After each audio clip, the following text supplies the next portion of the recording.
El campo neuronal y su estructura. La estructura del cerebro, en su conjunto, es una macrodistorsión compleja de la latiz y su actividad distorsiona a la misma latiz que le da origen. Cada micropotencial dendrítico y cada potencial de acción son y activan microdistorsiones de la latiz. La interacción entre todas estas microdistorsiones crean una macrodistorsión hipercompleja de la misma latiz. A esta macrodistorsión hipercompleja, la teoría sintérgica la denomina campo neuronal. El campo neuronal es un mecanismo de unificación de la actividad cerebral, pero de tipo analógico y no digital, tal y como lo es el procesamiento neuroalgorítmico. Este último también es un mecanismo de unificación, pero interno y perteneciente a la misma dimensión que la actividad discreta de todos los componentes celulares del cerebro vivo. En cambio, la unificación del campo neuronal se produce en la dimensión energética de la latiz como campo. Para visualizar la complejidad del campo neuronal, basta considerar que cada neurona es una estructura tridimensional capaz de recibir cientos de conexiones. El potencial de membrana de cada neurona oscila y cambia de morfología cada vez que una de sus dendritas es activada. Estas oscilaciones tridimensionales de la actividad eléctrica del soma neuronal son otras tantas microdistorsiones de la latiz. Ahora, multipliquemos esa imagen 12,000 millones de veces y sumémosle todos los transportes iónicos a través de los axones, junto con los campos extracelulares. Cada microdistorsión de ese cosmos neuronal interactúa con sus vecinas y éstas a su vez con otras. Junto con todo lo anterior, las poblaciones de neuronas de alto poder neuroalgorítmico deben incorporar sus códigos de elevada densidad informacional al resto de las microdistorsiones, etcétera, etcétera. El cuadro resultante es de una complejidad tal que resulta casi imposible de visualizar. Sin embargo, varias características globales del campo neuronal pueden ser clarificadas a partir de nuestro conocimiento del cerebro. En primer lugar, el campo neuronal como un todo puede variar sus niveles de coherencia, modificando la mayor o menor similitud morfológica entre todas sus porciones. En segundo lugar, debe existir un continuo de frecuencias posibles dentro de las cuales el campo neuronal debe fluctuar. Mientras mayor sea la densidad informacional que maneje un cerebro vivo, más elevada debe ser la frecuencia de su campo neuronal como un todo. Un campo neuronal de alta coherencia y elevada frecuencia posee mayor sintergia que un campo neuronal de baja coherencia y menor frecuencia. La latiz en interacción con un campo neuronal de superior sintergia debe incrementar la suya propia y decrementarla cuando interactúa con un campo neuronal de baja sintergia. A su vez, un campo neuronal en interacción con una latiz de alta sintergia debe incrementar la suya propia. En cambio, un campo neuronal debe disminuir su sintergia al interactuar con una latiz de baja sintergia. Por otro lado, la geometría tridimensional de los circuitos cerebrales varía de estructura a estructura y de núcleo a núcleo del cerebro. Por lo tanto, la morfología energética del campo neuronal debe reflejar esa geometría en la latiz mimetizándola. Ya en la dimensión de la latiz, el campo neuronal se incorpora a la misma y se somete a las leyes estructurales de la latiz. De esta forma, una variación de un campo neuronal debe afectar a toda la latiz manifestándose en cada uno de los puntos de su estructura. De la misma forma, la recurrencia sostenida de cierto patrón morfológico del campo neuronal debe provocar alteraciones más o menos permanentes en la estructura de la latiz, dependiendo de qué tan congruente sea tal morfología con algún aspecto natural de la latiz. Puesto que la latiz varía su organización sintérgica en bandas internamente continuas, pero globalmente discretas, y el campo neuronal también, debe existir zonas o bandas de interacción entre el campo neuronal y la latiz más congruentes que otras. En estas zonas, la interacción entre ambos, el campo neuronal y la latiz, deben provocar la aparición de un patrón de interferencia limpia de ruido.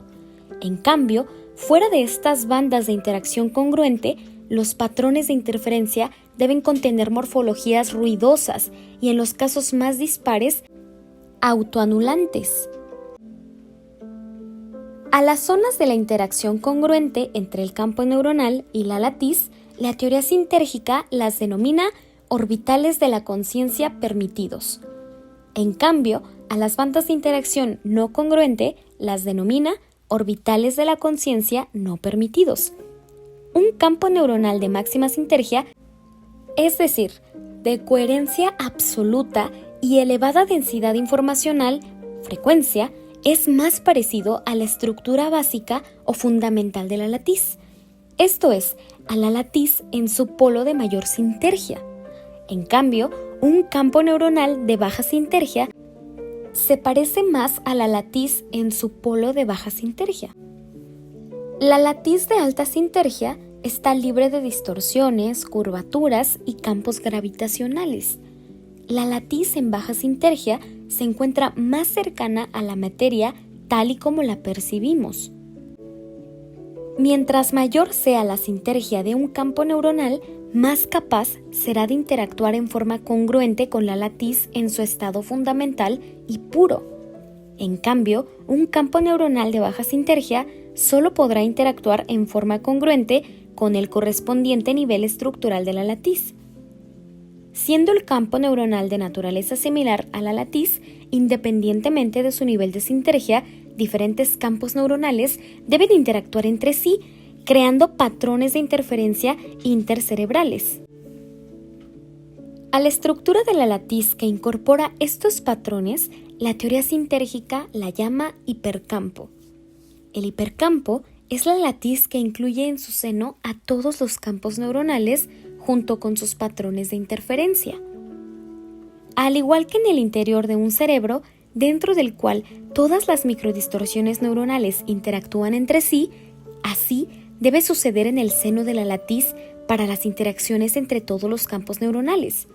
De esta forma, el hipercampo equivaldría a un campo neuronal planetario, cuya estructura global depende de la matriz de interacciones intercerebrales. Se podría conjeturar que la división planetaria en países, ciudades, poblados, villas, etc., determina una organización hipercámpica particular, la que se representa a todo lo largo y ancho de la latiz y en cada uno de sus puntos. El hipercampo también incorpora dentro de su estructura a los campos neuronales provenientes de cerebros no humanos. A este hipercampo, la teoría sintérgica lo denomina hipercampo expandido. Los mecanismos cerebrales de decodificación de la latiz también son sensibles al hipercampo humano y al hipercampo expandido. La posibilidad de decodificar la latiz y ambos hipercampos depende de la capacidad neuroalgorítmica de un cerebro. Si una organización sobrepasa en su sintergia a la capacidad neuroalgorítmica de un cerebro y a la sintergia a la cual es capaz de funcionar su campo neuronal, esa organización no será percibida. Solamente se percibe aquello que no sobrepasa la capacidad cerebral de neuroalgoritmización y la sintergia de un campo neuronal. La capacidad de neuroalgoritmización depende de la existencia o no de errores de codificación. Si estos existen, esta capacidad estará limitada por ellos. Un cerebro libre de errores de codificación podrá decodificar las bandas sintérgicas que otro cerebro con errores de codificación no será capaz de decodificar. Todas las técnicas de desarrollo de la conciencia, tales como la meditación y las prácticas psicoterapéuticas, tienen como objetivo el incrementar la capacidad de neuroalgoritmización del cerebro, elevando con ello la sintergia del campo neuronal. Una elevación de la sintergia del campo neuronal implica una expansión de la conciencia y una incorporación a la conciencia humana de un mayor número de bandas sintérgicas. Esta incorporación es un acercamiento de la conciencia individual a la conciencia de unidad. Capítulo 3. La experiencia como resultado de la interacción entre el campo neuronal y la latiz del espacio. Paradójicamente, a partir de que el hombre adjudicó a la materia el papel que le correspondía a la ciencia como origen de todas las cosas, perdió la posibilidad de explicar su propia experiencia, cuando su motivación era precisamente el entenderla. No es posible comprender la experiencia sensible adjudicando su emergencia a un campo energético o a la interacción de varios campos inanimados, a menos de que la dicotomía materia-conciencia se unifique y se postule a la conciencia y no a la materia como primer dato y punto de partida. Desde este punto de vista, la conciencia es un atributo propio de la latiz y por lo tanto de todas sus distorsiones, incluyendo el campo neuronal y ambos hipercampos. También a partir de aquí se puede postular que las bandas sintérgicas son verdaderos orbitales de la conciencia. La conciencia existe a lo largo de todos los niveles sintérgicos que la latiz es capaz de asumir, pero su cualidad depende de la complejidad, coherencia, densidad informacional de cada uno. De esta forma, la latiz en su estado básico, no distorsionado, es la conciencia pura, mientras que el hipercampo y todas sus bandas son la conciencia humana y todos sus atributos. Por ejemplo, la conciencia auditiva humana surge cuando la latiz es distorsionada por un campo neuronal que emergió de un cerebro de 12.000 millones de elementos con una densidad de interacciones que requiere de 20 a 30 milisegundos de procesamiento. En cambio, la conciencia visual humana aparece cuando el cerebro logra activar un campo neuronal de una densidad informacional y una sintergia que necesitan un mínimo de 50 milisegundos de interacciones neuronales. No solo la densidad informacional y el tiempo de procesamiento hacen diferente la cualidad sensorial de otra, sino también la geometría tridimensional de la estructura cerebral activada. De esta forma, el campo neuronal visual contiene la morfología tridimensional derivada de la activación de la corteza occipital, mientras que el auditivo incorpora en su estructura energética a la geometría derivada de los circuitos neuronales de la corteza temporal. Por su morfología, densidad informacional, coherencia y su sintergia, el campo neuronal visual es capaz de establecer una interacción congruente con una organización sintérgica similar de la latiz contenida en una de sus bandas. Al resultante patrón de interferencia de la latiz la experimentamos como el mundo visual cualitativamente diferente de la realidad sonora, la cual resulta de la activación congruente de un patrón de interferencia en otra banda sintérgica. Las diferentes cualidades de la conciencia son conocidas únicamente por experiencia directa, pero el darse cuenta de su existencia depende de su adecuada neuroalgoritmización. Ni la conciencia en sí puede ser definida, ni sus cualidades pueden ser reconocidas a través de una explicación teórica de sus componentes energéticos.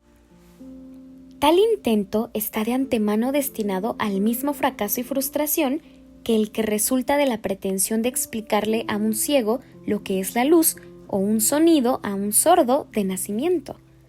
Las cualidades de la conciencia solo pueden ser conocidas a través de su vivencia directa, además de por razones obvias, porque pertenecen y están situadas en un eje de desarrollo evolutivo al cual debe uno pertenecer, y en el que se requiere estar situado para poder tener acceso a la vivencia de la cualidad correspondiente de la conciencia. Este eje evolutivo posee una dirección, la cual fue magistralmente explicada por Teilhard de Chardin con los conceptos de complejificación y centralidad. Según este pensador, la evolución tiene un sentido ascendente y se dirige hacia un hipotético punto omega, el cual actúa como un atractor extraño del futuro ideal del hipercampo. Este mismo eje de complejificación y unificación es el que ha determinado la unión de varias partículas elementales, dando lugar a un átomo, de varios átomos dando lugar a una molécula, de varias moléculas dando lugar a una proteína, de varias proteínas dando lugar a una célula elemental, de varias células resultando en un tejido, un órgano y un organismo. El cerebro humano parecería el más reciente logro de este proceso. En él, los procedimientos de complejificación y unificación se aceleran vertiginosamente por su capacidad de neuroalgoritmización y de creación de campos neuronales de elevada sinergia. A partir del cerebro, la naturaleza cuenta con un instrumento de incremento de complejidad y centralidad dados por un mecanismo interno, ahorrándose así el colosal trabajo y el tiempo requerido en crear nuevas especies. El punto omega se sitúa en la latiz misma y cuando un cerebro logre mimetizarla, obtendrá la ganancia colosal de la conciencia pura. Se antoja pensar que el hombre decidió voluntariamente perder el paraíso de la unidad inconsciente con la latiz para ganar el paraíso de la unidad consciente con la misma latiz. En esta pérdida y ganancia, Dios actuó como cómplice con su deseo de ser acompañado por alguien de su misma osadía y altura. El éxito de esta aventura magistral está todavía por verse. Las cualidades y los niveles de la conciencia están situados en este mismo eje evolutivo, en el cual la cualidad táctil apareció antes que la auditiva y está previamente a la visual.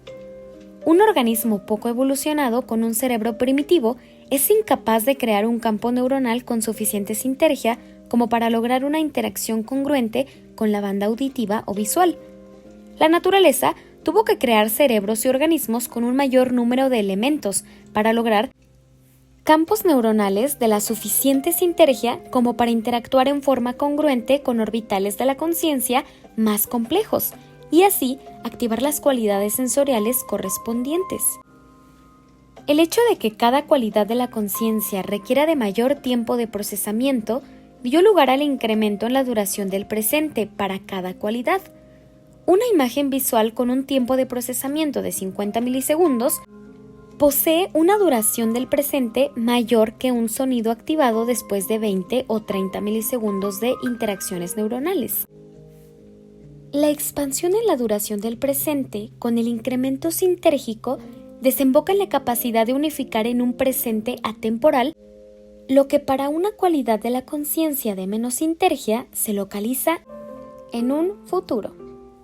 La unificación total implicaría la capacidad de percibir en un presente atemporal el pasado, presente y futuro de una conciencia no unificada. Cada cualidad de la conciencia conquistada por un individuo a partir de un modo de funcionamiento sinérgico novedoso es una añadidura y no una exclusión de las cualidades previamente ganadas.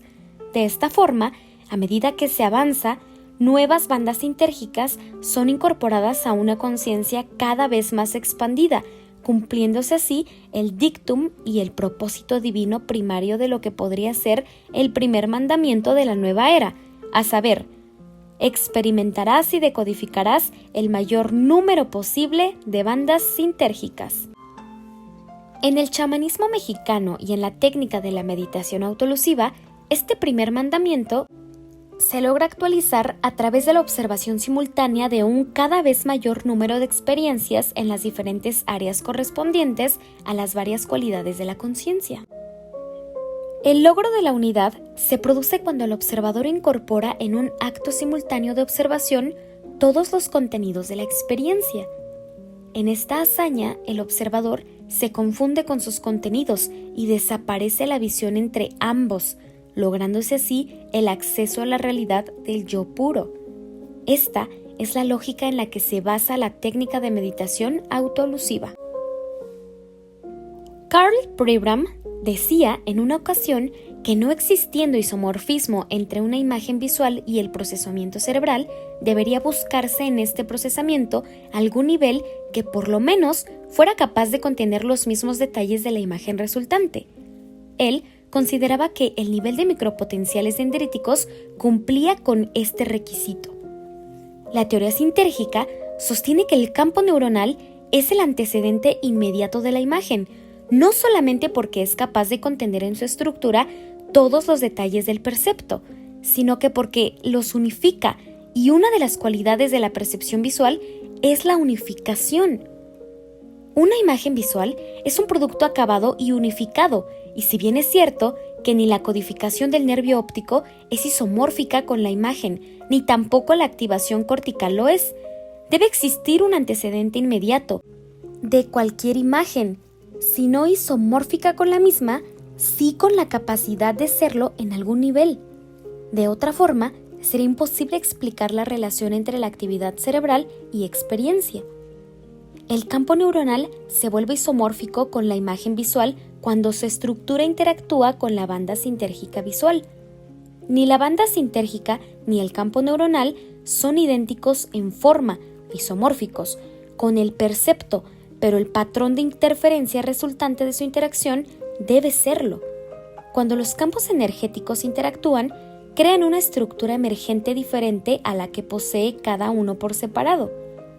Una imagen simple que ayuda a entender lo anterior es la de dos ondas concéntricas producidas en la superficie de un estanque. Cuando estas ondas circulantes interactúan, se crea una geometría compleja que deja de ser circular para convertirse en otra. Algo similar, pero de un orden de complejidad infinitamente superior, debe suceder en la interacción entre el campo neuronal y la latiz. El patrón de interferencia resultante, además de ser tridimensional, posee características sintérgicas que no se encuentran ni en el campo neuronal aislado ni en la latiz por sí misma. Si una imagen resulta de este patrón, debe existir un momento inmediatamente previo al surgimiento de la misma, en el cual la dimensión energética de la latiz asuma la misma forma que la imagen.